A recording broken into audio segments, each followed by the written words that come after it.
வாங்க வாங்க வாங்க. உங்களுக்கு மட்டும் இல்ல ப்ரோ, இனிமே நீங்க எல்லாரோட யூஐடி போடுங்க. நான் 1 vs 1 வரேன்.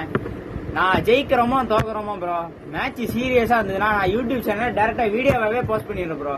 நீங்க என்ன அடிச்சீங்கன்னா அதுவும் வீடியோ, நான் உங்களை அடிச்சேன்னா அதுவும் வீடியோ, ஆதாரத்தோட மாட்டிப்போம் ப்ரோ. யார் ஜெயிக்கிறோம் யார் ஜெயிக்க மாட்டாங்க. நான் தோத்தாலும் போட்டுருவேன், நீங்க ஜெயிச்சாலும் போட்டுருவீங்க. சரி, இதான் கம்பெனி ரூல்ஸ். ஓகே, இந்த மேட்ச் சீரியஸா நான் விளையாடுறத பாக்கணும்னு நினைக்கிறவங்க யூடியூப் சேனல் கேமிங் சைக்கோஸ் யூடியூப் சேனலை சப்ஸ்கிரைப் பண்ணி வச்சுக்கோங்க. அப்புறம் பாத்தீங்கன்னா நம்ம இன்ஸ்டா ரசிகர்கள் கூட வந்து விளையாடுற 1v1 நான் இப்ப இனிமே போட ஆரம்பிச்சிருவேன். யார் யாரெல்லாம் 1 vs 1 வரணுமோ 1 vs 1 மை யூஐடி அப்படின்னு நீங்க கமெண்ட்ல போட்டுருங்க. நான் உங்களுக்கு வந்து ரெக்வஸ்ட் கொடுக்குறேன். அதையும் போய் எடுத்துக்கோங்க. அது மேக்சிமம் நான் அக்செப்ட்ல நிறைய பேர் கொடுக்கறது இல்ல. அதுக்கு பதிலா உங்க யூஐடி போட்டுருங்க, நான் உங்களுக்கு ரெக்வஸ்ட் கொடுத்துறேன். இது ஒரு காம்படிஷன் மாதிரி நம்ம நடத்துவோம். நான் 1 vs 1, நீங்க எல்லாரும் வாங்க என் கூட.